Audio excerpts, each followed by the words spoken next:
What's up, folks? Welcome back to Tactical Tortoise. My name is Trevi, and today we're talking about some of the new announcements from WarhammerFest 2022. As always, if you enjoy my coverage of new 40k news articles, go ahead and drop a like, drop a subscribe. Done on the video, do all that YouTube stuff, you know the drill. And let's get into the meat of this video and talk about these recent reveals. So WarhammerFest 2022 started yesterday. That was Wednesday, May 4th. And during it, we got lots of awesome previews of upcoming releases and big changes to Warhammer 40,000. As I'm sure you've seen, these included the adorable Hernkin Pioneer hoverbike for the new Leagues of Votann faction, as well as an absolute smorgasbord of new Chaos sculpts for their upcoming Codex release. Now, I'm sure a lot of other YouTubers have talked exactly about the sculpts in detail, so you can find a lot of discourse about those in particular, but what I want to talk about are some of the mechanical changes to Warhammer 40k, because this reveal also included the announcement of a new World Eaters Codex, totally separate from the Chaos Space Marines lineup. Now, obviously, this is a pretty cool announcement since we've gotten separate armies for 3 of the 4 Cult Marine subtypes, those being Plague Marines in Death Guard, Thousand Suns in Thousand Suns, nailed it, and now also Khorne Berserkers for this new World Eaters faction.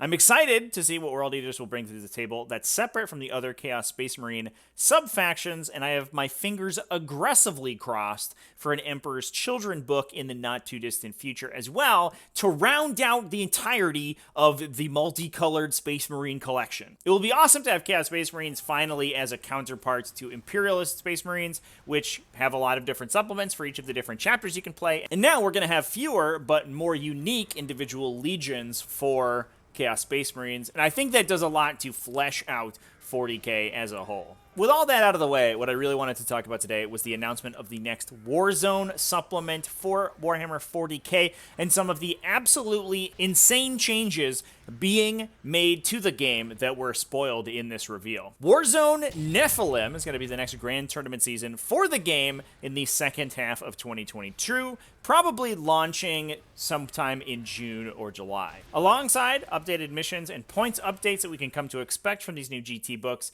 the new season will include a pretty important change to the core of the Grand Tournament format, and that is rebalanced command points. And that is a rebalanced command point economy. According to the Warhammer community article, in order to limit powerful Alpha Strike combos, the rules will be changed to provide fewer command points early on, but more as the game moves on. This will likely be a reduction from the 12 that all armies start with now before spending those on pre-games or extra detachments to 7 or 8 to begin with the Battleforge CP bonus each round increasing to 2 or maybe even a sliding scale, giving more or less as the battle rounds move on. My hope would be that the Battleforge bonus applies at the start of each battle round, not at the start of each player turn, as it does right now, because armies that will spend a lot on pre-games would be at a significant disadvantage going second. This would obviously give a lot more offensive fuel to the player going first. Being able to get access to their Battleforge CP before the second player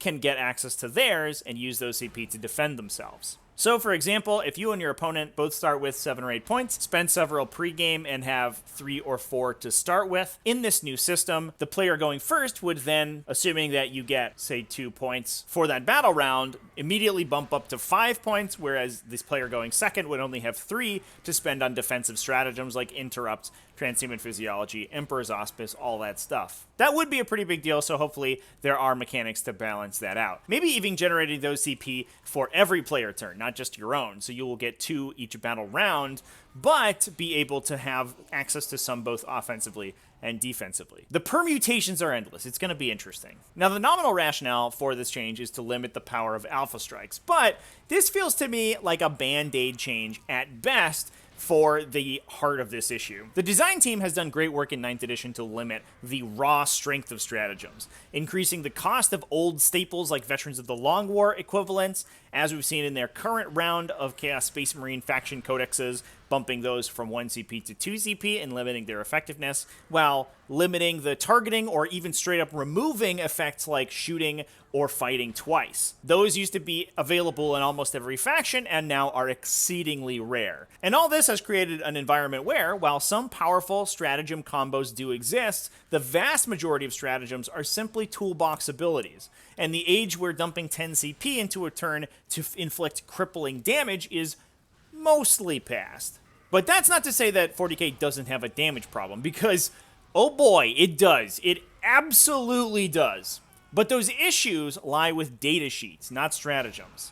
The real problems with Alpha Strikes come from massive game-wide access to effects like turn 1 deep strikes, powerful aircraft that can move across the table, redeploys, forward deploys, or simply immensely powerful ranged attacks that many of these new armies have access to. And my fear with this change is that the design team can congratulate themselves on a job well done, pat each other heartily on the back and break for an early lunch while continuing to ignore these existential problems that still exist with the game. But balancing datasheets, or at least equalizing their costs, was still a big part of this reveal, with the announcement that Warzone Nephilim will not include a Munitorum field manual. That's the previously printed Grand Tournament points cost document.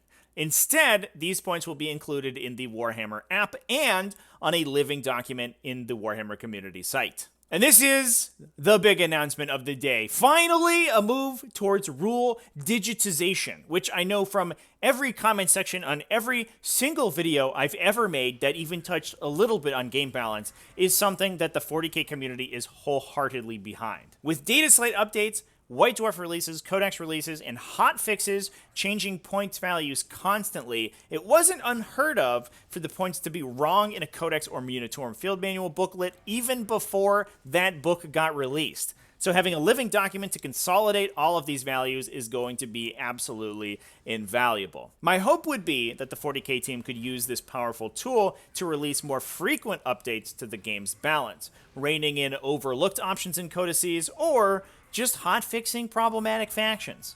And while that's heavily implied in any announcement like this that moves towards digitization, more rapid rebalances were importantly absent from this announcement. So while this is a very exciting announcement and clearly indicates that Games Workshop is finally, painstakingly, and with many temper tantrums thrown, being dragged bodily into the 21st century by the immovable press of market forces, I'd hesitate to celebrate too soon. With their new change to the data slate update system, the GW team has been doing a lot to keep 40k fresh, interesting, and marginally better balanced, while at the same time undoing literally all of that progress with consistently more imbalanced releases and longer wait times between vital erratas, FAQs, and balance changes. So I imagine this points document will be much like the data slates. A nice gesture that will generate some buzz and goodwill within the community and be useful for a couple months,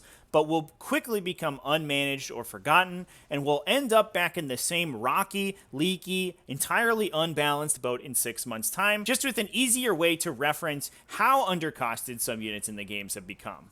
So while we should be excited and congratulatory for GW and their team for taking this vitally important, if tiny and performative baby step into making 40k a real game that isn't a total embarrassment, we need to temper those expectations with the reality of how they've been managing the game in recent months. That said, I'm hoping for the best. My optimism knows no bounds, and I hope you are as excited for digital points values as I am. If you are, let me know down in the comments below what you think of these new changes. New World Eaters Codex, very exciting, and the new mechanical changes to 40k, I think are going to be a very big deal.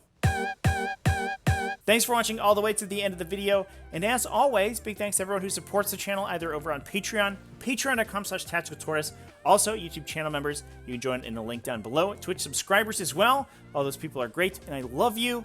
And I also love you for watching even past the end to where I'm talking about this stuff. Anyway, remember to keep it classy, folks, and have happy wargaming.